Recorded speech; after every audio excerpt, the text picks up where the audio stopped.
Here. Welcome everyone to scientific session number 4. We're going to be focused on carotid disease this morning. I'd like to take this opportunity to also introduce my co-moderators, Dr. Carotid and Dr. Ferries. Just a couple reminders before we get into the presentations. We have a number of great sessions this morning, including the Distinguished Visiting Professor talk that's going to be given by Dr. Michael Conti at 11 a.m. And at 1:05 p.m. there's a couple of lunch symposiums as well. Those are given by Gore, Medtronic, and Penumbra. So this session is jam-packed with some rapid-fire presentations. They're all mini abstracts, so we are going to try to be tight with time. So it's 5 minutes total, 3 minutes for the presentation, and 2 minutes for the Q&A after. All right, so we will go ahead and get started with our first presentation. So I'm going to go ahead and welcome Dr. Desikan up to the podium. This presentation is titled Asymptomatic Carotid Stenosis is Associated with Mobility Dysfunction Results from the INCIANTI Study.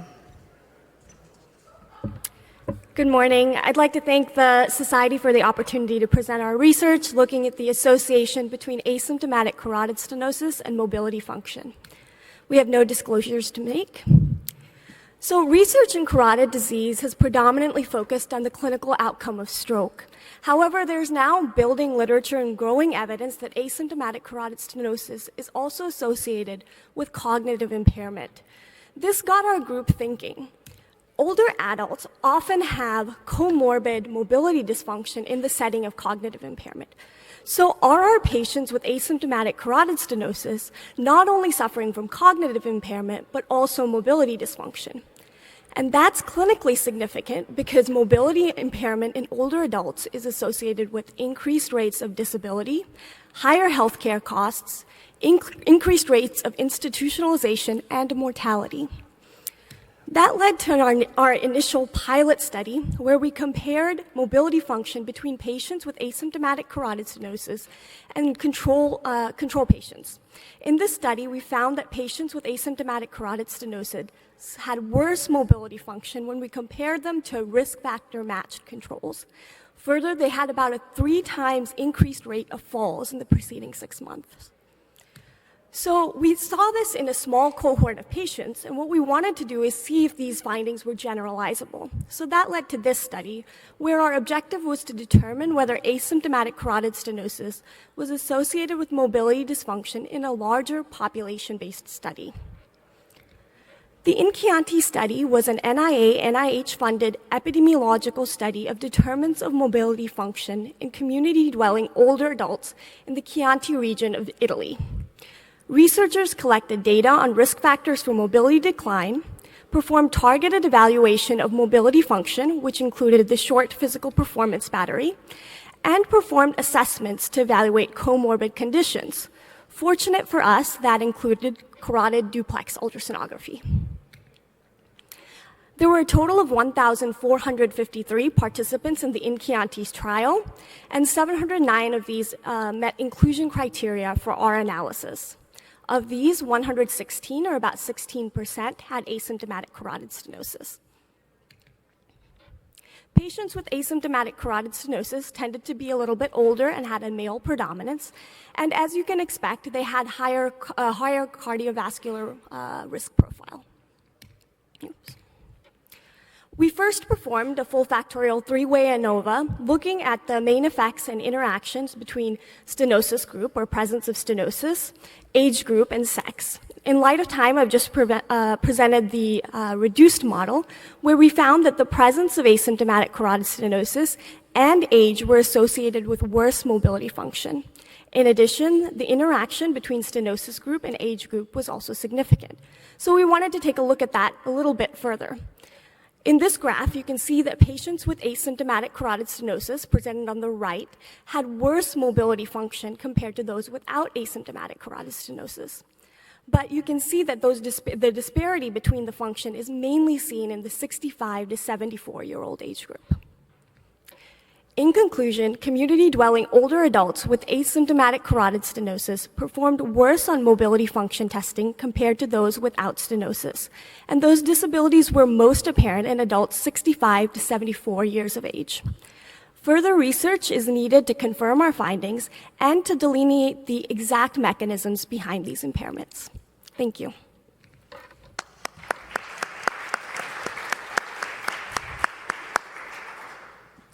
And I'll go ahead and get started with questions, but please come to the microphones if you have any additional questions. What do you think are next steps with this? So do you envision increasing the number of asymptomatic patients that we end up treating?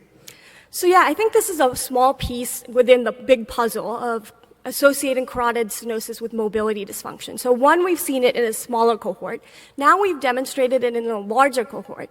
The third thing that we've done that we recently presented was, in order for us to have an impact, these mobility impairments have to be reversible. And what we've seen in our patients with high-grade stenosis is that when we look at their mobility function pre- and post-carotid endarterectomy, we're seeing improvements in mobility function. So that indicates that not only are these mobility impairments present, but we can also have an impact on them. So I think the next steps is to kind of further the research, make sure we know the mechanism behind these impairments so that we can develop targeted interventions, one of which may be surgery, but there may be other ways also. If there's, for instance, if the mechanism is inflammation, maybe there's medical management. If the mechanism is silent brain infarction, maybe there's a way to, make sure everybody's on antiplatelet therapy or dual antiplatelet therapy, something like that. So, yeah. Thank you so much. All right. Thanks very much. Excellent presentation. I'd like to invite our next speaker up to the podium, Dr. Lucas Moda. He's presenting a work entitled Association of Stroke or Death with Severity of Carotid Lesion Calcification in Patients Undergoing Carotid Artery Stenting from a multi-institutional project. Thank you. Thank you for the opportunity of presenting here today. These are our disclosures. Overly calcified lesions are considered a contraindication to carotid artery stenting, due to the concern for stent failure and the higher stroke risk. However, there's still a discrepancy in the reported impact of lesion calcification following carotid stenting. While recent studies continue to demonstrate that following transfemoral stenting, those patients with greater than 50% calcification continue to have higher stroke risks, some suggest that these lesions may be safely treated with TCAR. With the continued increased use of TCAR and its recent expansion to standard surgical risk patients, we aim to reevaluate the impact of lesion calcification on outcomes following TCAR to ensure prior findings were significantly impacted by insufficient numbers. We conducted a retrospective analysis of patients undergoing TCAR or TFCAS for first-time atherosclerotic disease in the VQI, with patients undergoing concomitant intracranial procedures being excluded. Our outcomes of interest were in-hospital stroke or death, in-hospital myocardial infarction, and 1-year ipsilateral stroke or death. We then stratified patients based on degree of lesion calcification, and analyses were conducted to determine if there are any differences between these groups. A total of 21,860 patients are identified. Compared to the no calcification group, patients with calcification had higher rates of comorbidity, such as coronary artery disease and CHF. On adjusted analysis for all patients undergoing carotid stenting with no calcification as a reference group, patients with 51 to 99% calcification and those with circumferential lesions had an increase in their odds of in-hospital stroke or death, in-hospital stroke, while those with circumferential lesions also have an increase in their odds of death and in-hospital myocardial infarction. At 1 year, only circumferential lesions were associated with an increase of ipsilateral stroke or death. For patients undergoing transfemoral stenting only, circumferential lesions are associated with a twofold increase in the risk of in-hospital stroke or death, and a nearly 5-time increase in their risk of in-hospital myocardial infarction. For patients undergoing TCAR, 51 to 99% calcification is associated with an increase in the odds of in-hospital stroke or death, while circumferential lesion was associated with an increase in their odds of death.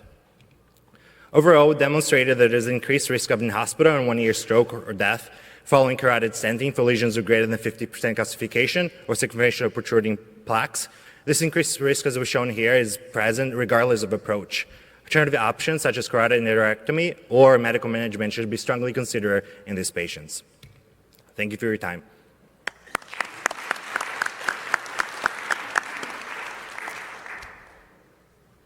I'd like to invite any questions as you're walking up here. Hi, nice presentation, Tom Maldonado from New York.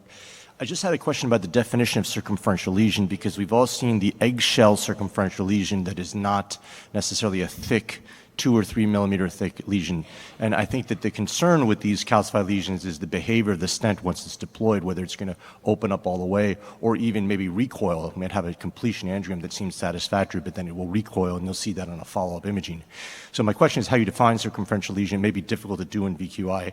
And the other question is whether these are all 30-day in-house or perioperative strokes, or are they strokes that occur as a sequela of the stent collapsing, say, after 30 days? Thank you for your questions. The calcification question is a very important question. I mean, as we know, even as we're determining what calcification is, or even if it's not circumferential calcification, there can be a wild vary of how we determine that calcification. Unfortunately, because this is a VQI study, those patients are predetermined, and I can't go back and figure out whether that's an eggshell calcification, and it's just the classification is like circumferential or protruding plaque. So that is a limitation of this study, is where we can actually figure out when they're saying it's circumferential calcification, what they really mean by that. In terms of your question about the outcomes, most of these are in hospital perioperative outcomes, except for that one Kaplan-Meier curve that I showed that's 1 year. So that was only significant for circumferential lesions, but in hospital outcomes are true for greater than 50% calcification. Thank you. We have time for one more quick question. Excellent presentation, Michael at Miami Beach. Quick question regarding the technical aspect, and I don't know if you're able, since it's VQI data, maybe you can delineate it, but were any hints at the techniques that were used? Were there any adjunct therapy like shockwave lithotripsy before stenting, what have you, especially in the TCAR platform? That's a good question. I mean, as we know, shockwave therapy is not indicated for these patients, so we did not really look into that. And with VQI, we have limitations because we're not sure exactly what other adjunct procedures were, but shockwave should not be used in these patients. Thank you. Excellent presentation. Thank you. Well, thank you very much, and that's a very timely question, considering our next presentation will be the use of lithotripsy for treatment of circumferential calcium during TCAR for high-risk patients, presented by Dr. Duloza. Good morning. Thank you for the opportunity to present our work. These are our disclosures. Transcarotid artery revascularization combines a hybrid open and endovascular procedure with neuroprotective flow reversal technology for treatment of carotid disease. But what happens when eccentric or circumferential calcium is present within the target vessel? In all of these cases, calcium precludes TCAR, and an endarterectomy would be the preferred approach. However, in patients considered high risk for open revascularization due to anatomy, prior surgery, or other comorbid factors, another alternative exists. Shockwave lithotripsy fractures medial and intimal calcification, remodeling the vessel wall with resulting luminal gain. IVL addresses issues posed by eccentric and circumferential calcium, allowing calcium modification and stent deployment within the target vessel. The initial steps are identical to TCAR, with access of the artery and placement of the Silk Road sheath. Once flow reversal is established, an 014 balanced middle weight or equivalent wire with a hydrophilic tip is used to cross the lesion. Because the current generation of lithotripsy devices are over the wire, a 300 centimeter wire is used, and care is taken to monitor the tip of the wire in the distal carotid artery. Lithotripsy balloons come in two types, a larger M5 with 5 emitters, and a smaller M4 with 4 emitters, with different acoustic wave potentials. To optimize the treatment of eccentric calcium, we prefer the M5 device and use only the first 3 emitters by releasing the trigger button after every 2 pulses. Additionally, balloons should be oversized by 10% to improve opposition to the calcium at lower inflation pressures. Therefore, we typically choose a 4 to 5 millimeter balloon diameter. So the lithotripsy balloon is advanced into place over the calcific lesion. Here, we used a 4 millimeter balloon. The balloon is then inflated to 2 atmospheres, and 1 to 2 rounds of 30 pulses for the S4 or 30 pulses with the M5 are deployed. Again, if the M5 device is used, the trigger button is released after every 2 pulses to limit wave deployment. In the common carotid artery, that is. Next, the balloon is inflated to 4 atmospheres, and an additional 1 to 2 rounds of pulses are repeated. Post-IVL balloon dilation can be done to smooth the calcific plaque before stent deployment, and with adequate vessel preparation, post-stent dilation is rarely needed. The procedure is then completed per standard practice. Predilation angioplasty may be needed to allow passage of the lithotripsy balloon, and the lithotripsy balloon should be sized to fully oppose the vessel wall but not extend past the intended stent coverage area. Our institutional experience demonstrated 100% technical success with comparable procedure and flow reversal times and no observed complications within 30 days. A larger cohort is still needed to confirm safety, however. Thank you, and I'll be happy to take any questions.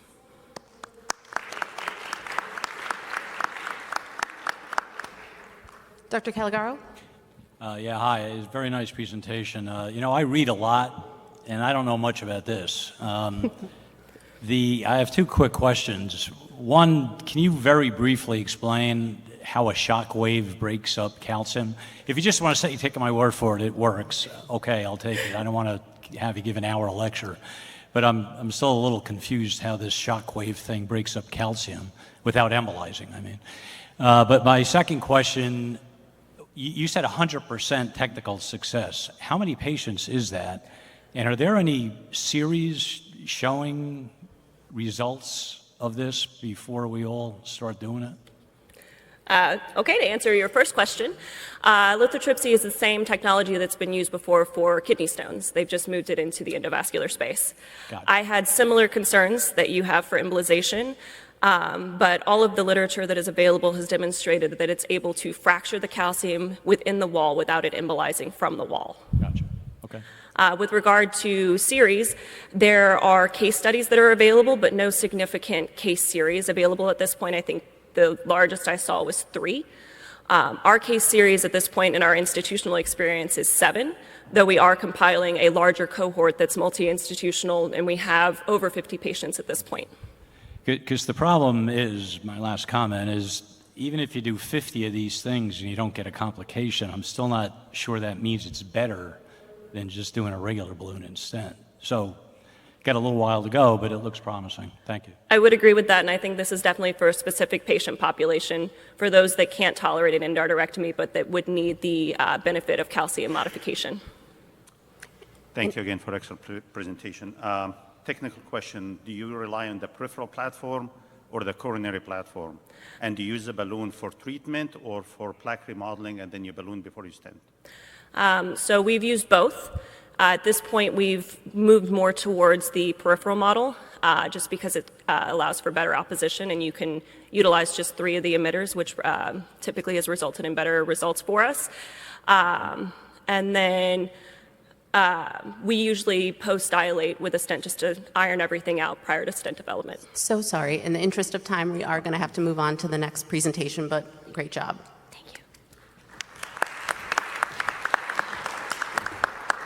All right, I would love to welcome our next speaker up to the podium, Dr. Garg, who's joining us from NYU. The title of their talk is Young Patients Undergoing Carotid Stenting Procedures Have an Increased Rate of Late Procedural Failure. Dr. Garg, you've changed over the years. Yeah, sorry. My apologies. No, it's okay. I'm Dr. Molly Ratner. I'm a general surgery resident. Thank you for having me today.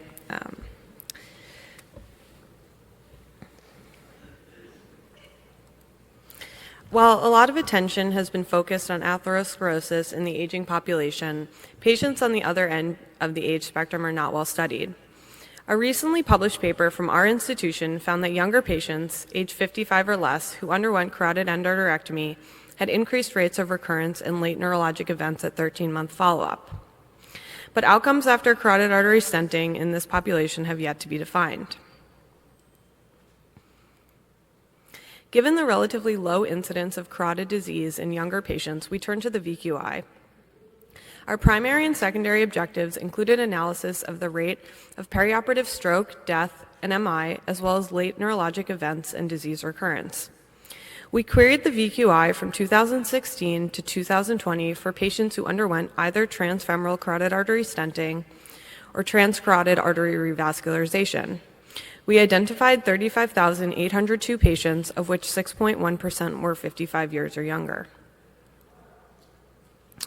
This is a comparison of the preoperative characteristics of our cohorts with bolded values indicating significance. Clearly, our two groups were different in terms of their risk profile, but I would like to highlight a few of the major differences. While most of the patients undergoing carotid stenting identified as male and Caucasian, there was a higher relative representation of female African Americans in the younger cohort. Additionally, younger patients were more likely to be current smokers and have a history of stroke or TIA. Younger patients were more likely to undergo urgent or emergent intervention for symptomatic disease. In the peri-procedural period, younger patients were significantly less likely to have an MI, but otherwise the risk of postoperative outcomes, including composite outcomes and stroke, was similar between the two cohorts. Around 50% of our original study group had long-term follow-up. At 1-year follow-up, mortality was significantly higher in the older group of patients. However, younger patients were more likely to have recurrent disease, which appeared to be driven by higher rates of occlusion. Although this subset of patients was more likely to require reintervention, there was no significant difference in the rates of late neurologic events. We then performed a multivariate analysis to identify factors associated with restenosis or occlusion at 1-year follow-up. Age less than 55 and a history of radiation were found to be associated with increased risk of recurrence. In conclusion, we found that while perioperative outcomes suggest that stenting is both safe and feasible for younger patients, this cohort is at risk of higher rates of recurrent disease and reintervention at 1-year follow-up. Further longitudinal studies should be undertaken to evaluate the durability of stenting in this population. Of note, this study has several limitations. It is retrospective and the follow-up is relatively short. The VQI lacks granular data, including genetic information, and neurologic events are not consistently adjudicated by neurologists. Thank you, and I'm happy to answer any questions.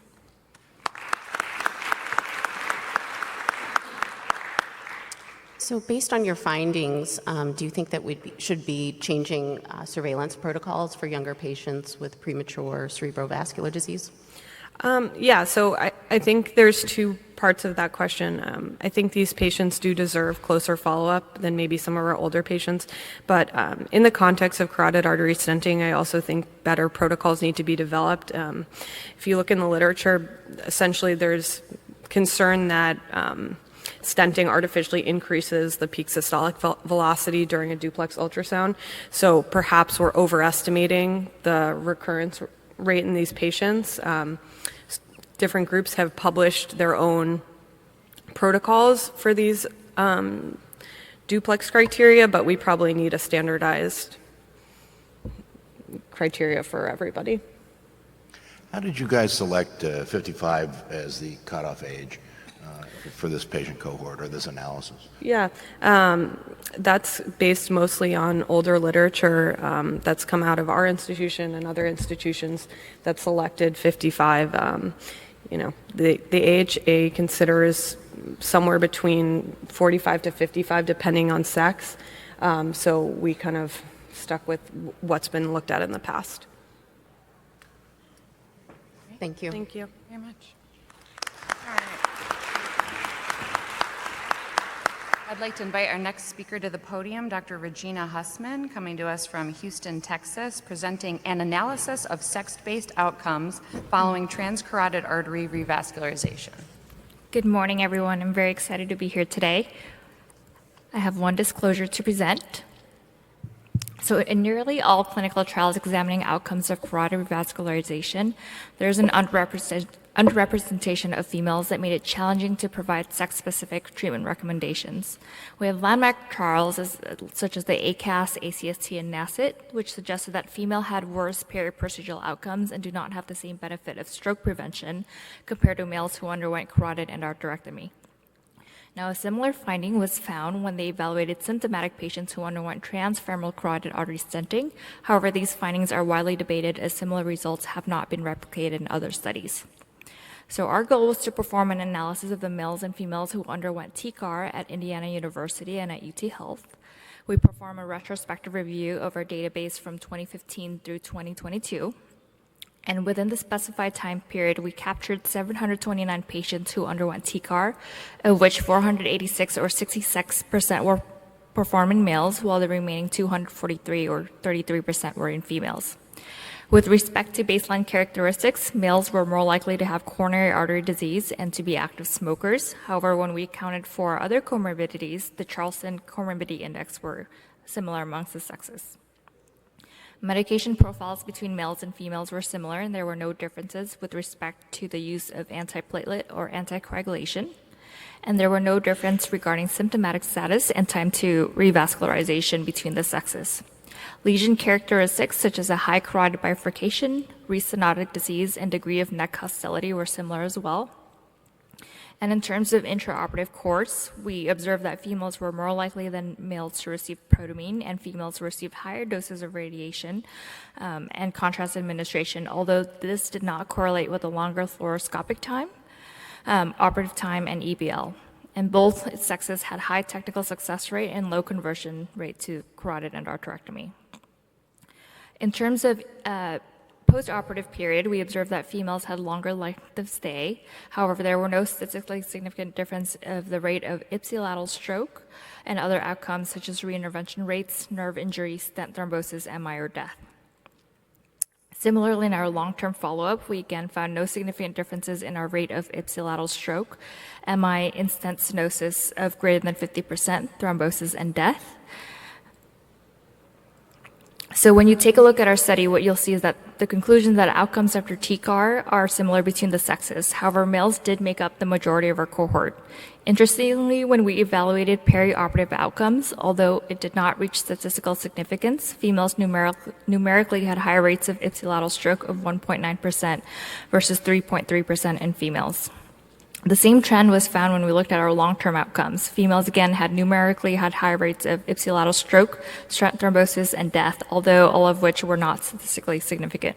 This is consistent with the results that we found in the subgroup analysis of CREST and the VQI data as well, although both, again, did not reach statistical significance. Although that's what our study concludes too, it may reveal that females have a higher tendency of worse perioperative outcomes. Perhaps if we had more females enrolled in our cohort, we might have better power to detect a statistically significant difference. Regardless of this finding, I think our current data has demonstrated that carotid revascularization is far superior to medical therapy in females with symptomatic carotid artery disease, and that the study demonstrates that sex is not a statistically significant predictor of adverse outcomes after TCAR, and indications for females undergoing TCAR should be the same as those for males. However, we should be cognizant of the inherent variables that may predispose females to having worse perioperative outcomes, such as smaller diameter of the carotid artery and hormonal changes that would result in differing plaque morphology. And that's it. Great. Happy to take any questions. I'd like to open the paper up to any questions as anybody is coming up to the mic here. So only 33% of your patients were female? That is correct, yeah. I know you've sort of acknowledged that at the end there, but Yeah. do you have any plans to go back and try to expand? We're still collecting our database in the current time, and I hope that in the future we're able to capture more females. Very nice presentation. I'm wondering, you had it in there, but I can't remember. What percentage of the females were asymptomatic? Yeah, so the symptomatic patients were about 34 and 36%, so about 66. Okay, so does this give some credence to the fact that, since your female patients have higher risk of perioperative events, maybe we should not do so many operations on asymptomatic female patients? Correct, but we need more data to support that and more, a cohort of females. Very nice. Yeah.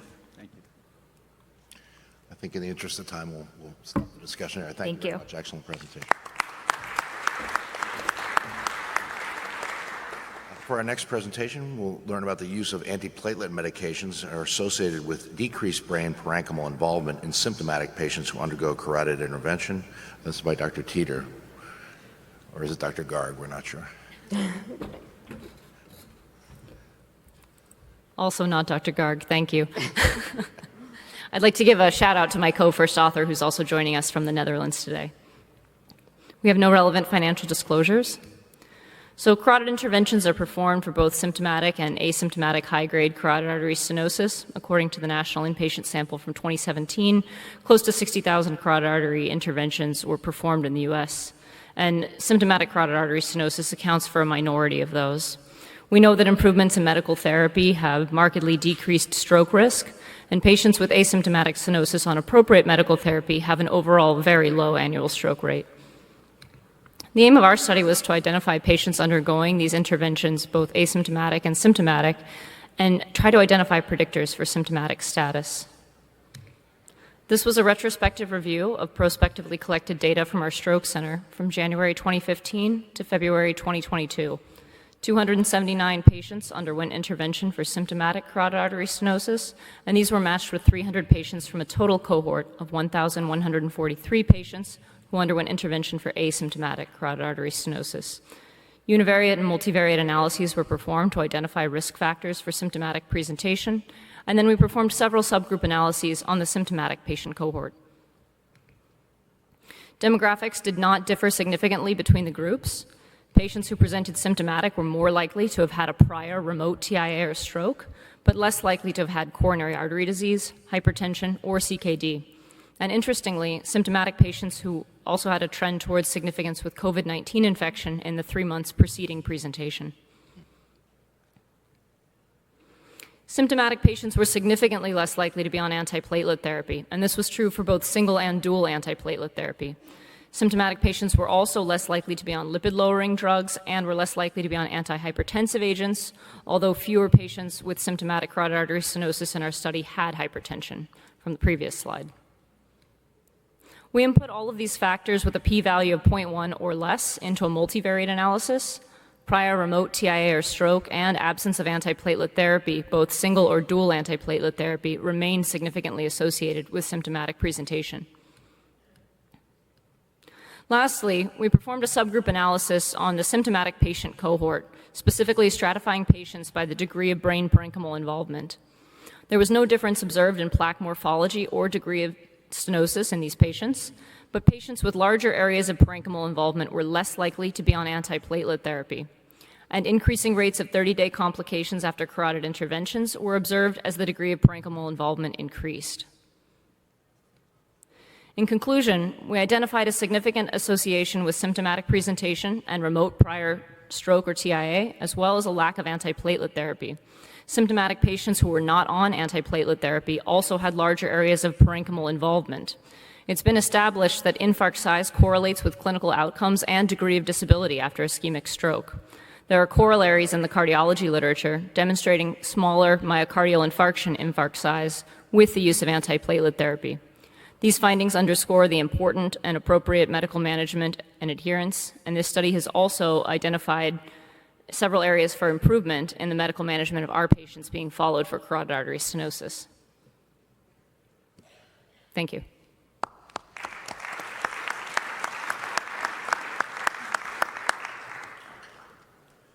Alan Limson, Houston, Texas. So just clarify for me, parenchymal involvement is a volumetric analysis of what's going on in the brain. How did you, help me understand how you defined that? Yeah, different studies have measured it in different ways. We used axial imaging, which the majority of our patients had, and we actually quantified it by the largest diameter of the volume involved. The single largest lesion. Yes. So obviously, I mean, it begs the question of, when you look at DW MRI-related lesions, they quantify all the number of different lesions. So is one lesion truly reflective of the amount of parenchymal involvement there is? I mean, that's a question for you. Because there's this concept, there's the compromised brain, that there's lack of cerebrovascular reserve. And they may be the patients who are more likely to get a stroke because they already have a compromised brain going into it. So your observation is very valid. I just think you're measuring the wrong thing, to be honest. I think that's a great point. Unfortunately, not all of our patients have DW MRI to rely on either, though. We have time for one quick question. Sure. Catherine, nice paper and nice data set. Do you have any data or in this large cohort within your institution whether these people had progression of disease over time, and was there a window where they could have been treated more aggressively medically? I think that's a really interesting question that we want to look at specifically because these patients are all patients that have obviously presented to us at the time of intervention. Many of the symptomatic patients, this was their first encounter in our health system, and so we don't know who's been following them prior to that. But I think it's an interesting opportunity to see if there's room for improvement there. Thank you so much. We have to move on.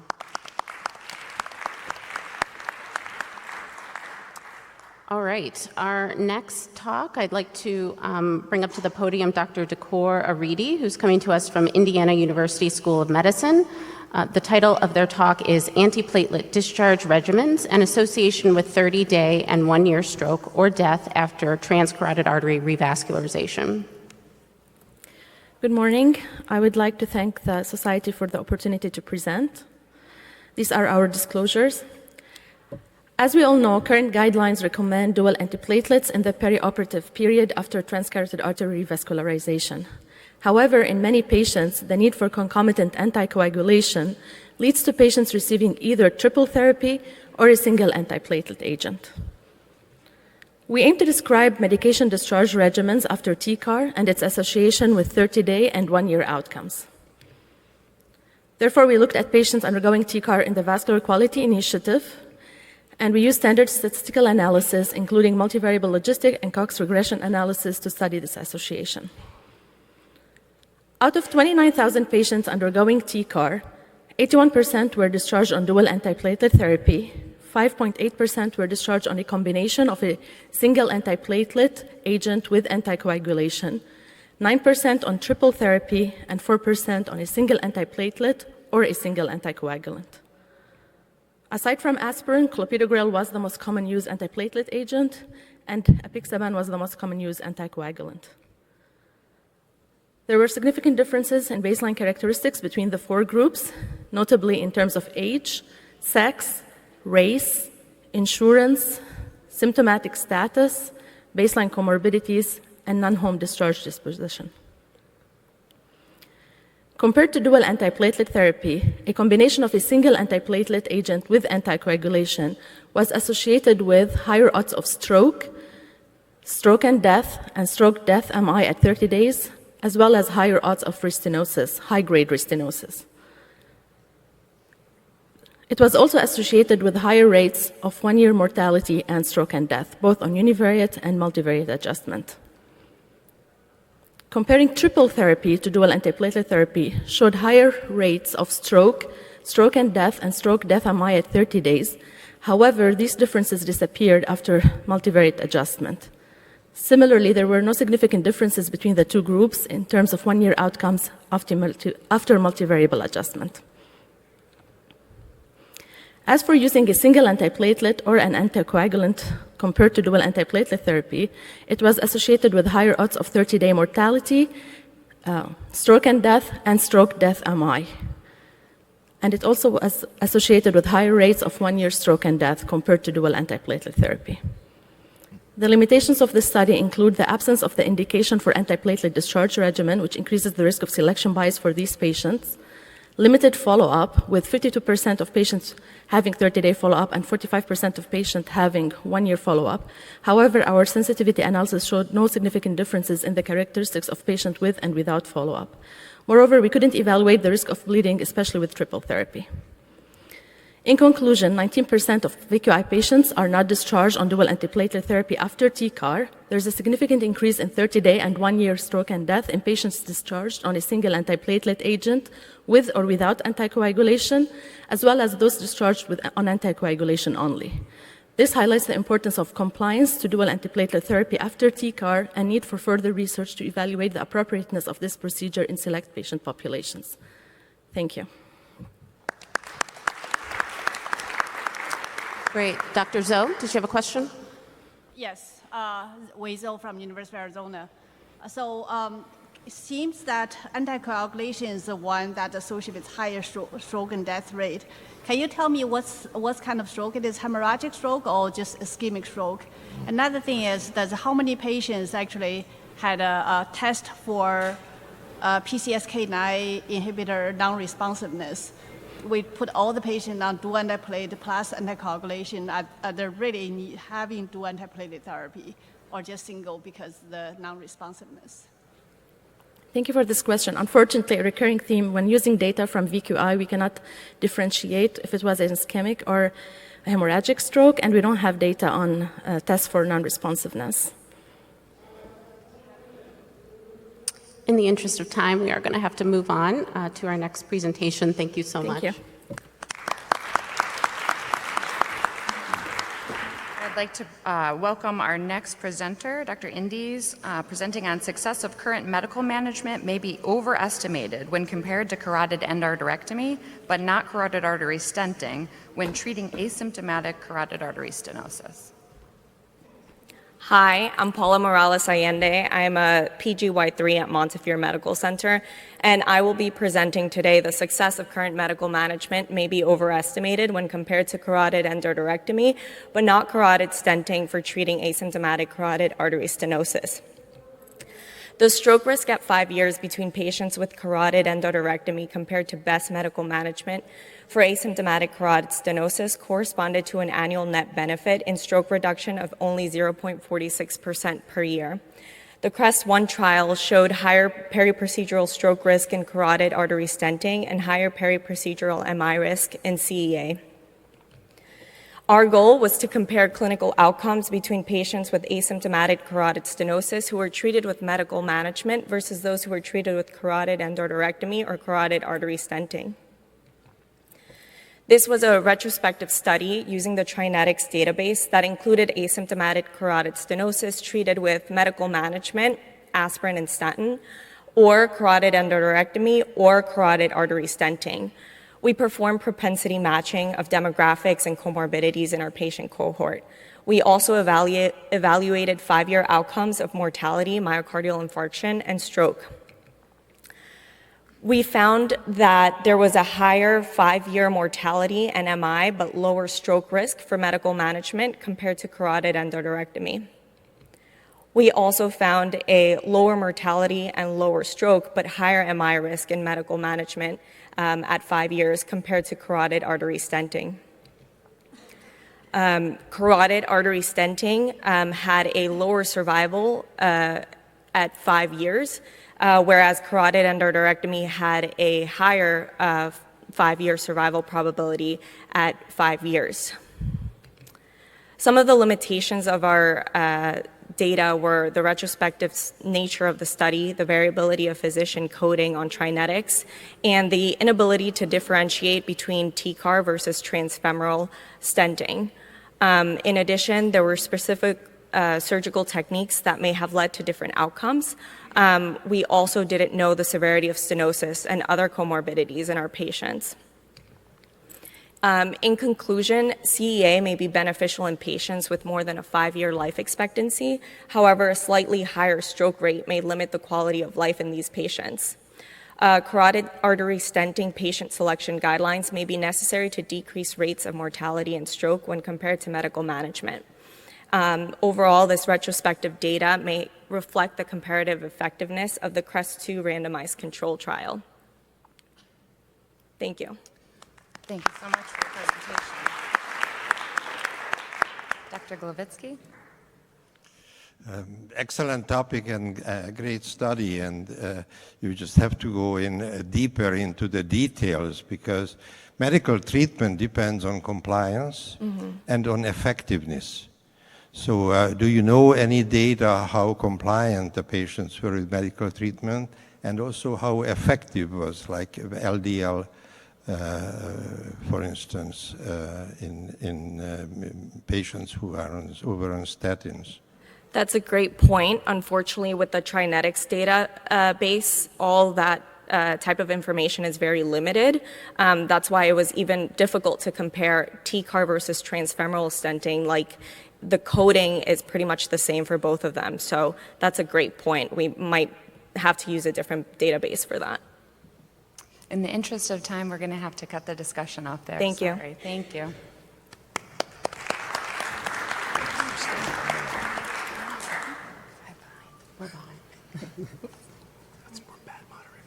For our next presentation, we'll discuss distal internal carotid artery stenting as an adjunctive maneuver after carotid endarterectomy, indications, technique, and outcome by Dr. Siddha Morellan.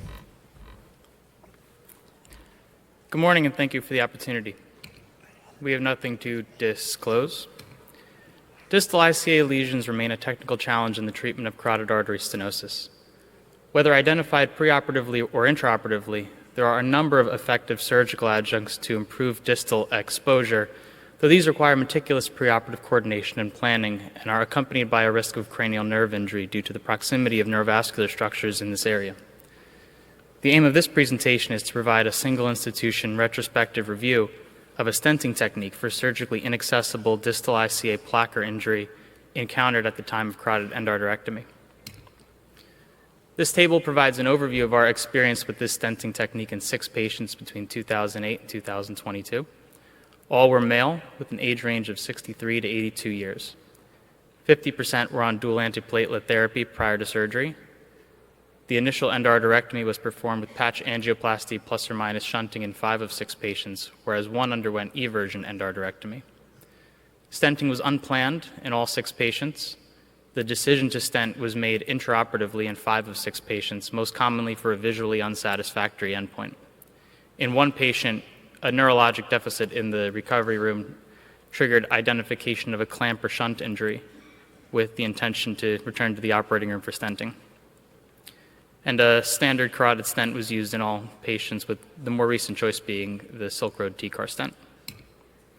The figure on the right shows a poor endpoint after endarterectomy in which we decided to pursue stenting. The technique involves common carotid access under direct visualization within the prior surgical incision and placement of a short 6 French sheath if it's the TCAR stent. No additional dissection is required for this. Embolic protection is achieved by flow arrest in the ICA through control of the external and common carotid arteries prior to stent delivery. There's typically no need to pre or post dilate in this setting, as the majority of the bulk of the lesion had already been removed by the endarterectomy. And prior to restoration of antegrade flow, the static column of blood within the ICA is aspirated through the common carotid sheath to remove any debris that might have formed. In our cohort, there was no incidence of perioperative stroke, MI, or death.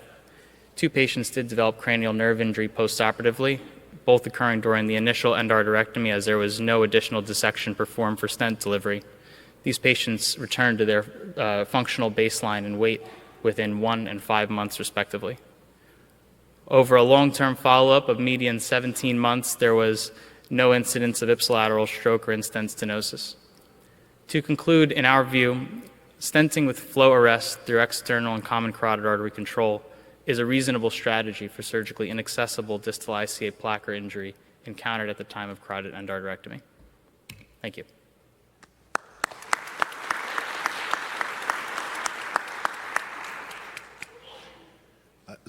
It's a very interesting approach, and I think it's a novel hybridization of the techniques we use to get out of a difficult situation. When you look back at these 6 patients now, are there characteristics that you can identify in the preoperative imaging that would potentially indicate your endpoint is going to be difficult to achieve, and then you could preferentially treat these patients with these characteristics using TCAR or transfemoral stenting rather than go through the endarterectomy, find your endpoint's no good, have flow arrest, put another stent in, and aspirate I mean, it's a good bailout technique, but can you now predict which patients are going to require that sort of thing? Yeah, so I think over the evolution of the follow-up period, it definitely is sort of becoming easier and easier to identify these patients. Also, the initial cohort TCAR wasn't around yet, so your options be transfemoral or an endarterectomy. I would say that I didn't put the data up here, but in 3 of the patients, we only had a duplex follow-up, which is a little bit more difficult to see what the distal ICA looks like, whereas in another 3, we had axial imaging. And then in 2 of our patients, it was actually an intraoperative injury that triggered stenting. So I'm not necessarily sure that identifying the characteristics of your ICA, other than it maybe being tortuous or something like that. Thank you so much. We're going to move on to our last presentation. Our last presenter could not join us here in Miami, Dr. Jones. We do have a recorded version, I believe, of the presentation, so we can go ahead and run that. As we understand it, Dr. Hello, Jones is an aircraft my name is carrier. Brendan Jones, and I'll be presenting our abstract entitled Invasive Hemodynamic Monitoring During Carotid Intervention. Is it necessary? This work was performed at West Virginia University under the direction of Dr. Mintz and the senior author, Dr. Pillay. This is our only disclosure. Carotid artery disease is a well-researched area with many landmark studies looking at the benefit of carotid intervention in both symptomatic and asymptomatic patients for the reduction of stroke. 10 to 15% of ischemic strokes can be attributed to carotid stenosis. Both carotid endarterectomy and carotid artery stenting have been shown to be superior to medical therapy alone for stroke prevention. The difference between CEA and CAS is a little less clear. The stent design and embolic protection devices have improved over the past decade. CAS has become the preferred method in high-risk patients, as well as patients with contralateral carotid occlusion, recurrent stenosis, and history of prior neck surgery or radiation. Interestingly, stenting in symptomatic carotid stenosis, particularly in patients over 70 years old, is associated with a higher risk of periprocedural stroke or death as compared with CEA. Outside of the periprocedural period, carotid stenting is as effective as CEA in preventing recurrent stroke. Societal guidelines for carotid stenting procedures recommend the use of invasive arterial monitoring during the procedure, as intraprocedural hemodynamic instability has been shown to be a predictor of post-procedural complications. Few studies have shown that non-invasive monitoring is suitable for select patients undergoing CEA, but no studies have been performed evaluating the morbidity or mortality benefit of invasive monitoring in CAS. While invasive monitoring may allow for more rapid recognition of hemodynamic instability or lability, this must be weighed against the risk of added procedure time, pain to the patient, catheter malfunction, and hemorrhagic, thrombotic, and infectious complications. Our study is a retrospective cohort study of patients within West Virginia University Hospital. The majority of our transfemoral carotid artery stenting procedures performed by our vascular surgeons are done without invasive blood pressure monitoring, whereas the majority of these procedures performed by our interventional neuroradiology colleagues are done with invasive blood pressure monitoring. With two well-matched cohorts, we set out to evaluate if non-invasive blood pressure monitoring could safely be used in transfemoral carotid artery stenting procedures without an increase in postoperative mortality, myocardial infarction, or new neurologic event. Our retrospective cohort study used a WVU institutional data set containing all of the transfemoral carotid artery stenting procedures from 2017 through 2022. Wilcoxon and chi-square tests were used for univariate analysis. Multivariable logistic regression was used to ascertain the association of invasive blood pressure monitoring on a composite endpoint of mortality, postoperative MI, or new neurologic event. Here we have the endpoints for the invasive arterial monitoring group and non-invasive arterial monitoring group. Endpoints are broken down individually and as a composite in the bottom row. Overall, 14 patients sustained the composite endpoint. Univariate analysis revealed no significant difference in post-op outcomes between the invasive and non-invasive monitoring groups. After adjusting for patient factors, we found no difference in the odds of the composite outcome between monitoring groups. As mentioned, on the univariate analysis, after adjusting for patient factors, no differences in the odds of the composite endpoint were noted. These findings suggest that carotid artery stenting can safely be performed without invasive blood pressure monitoring. This has implications for reduced patient risk as well as cost and time savings. We recognize there are several limitations to this study, including the fact that it was performed at a single institution with a small sample size of 229 patients.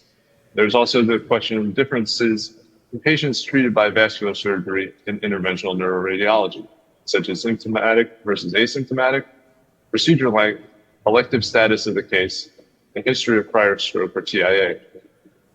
Interestingly, it was noted that patients with invasive monitoring had lower median EMI, were less likely to have had prior carotid intervention, had longer procedure times, higher rates of prior stroke or TIA, and were less likely to have undergone elective surgery. This study suggests further work should be undertaken to evaluate the necessity of invasive monitoring for CAS. Thank you for this opportunity to present our work, and now Dr. Fillet will be available for any questions.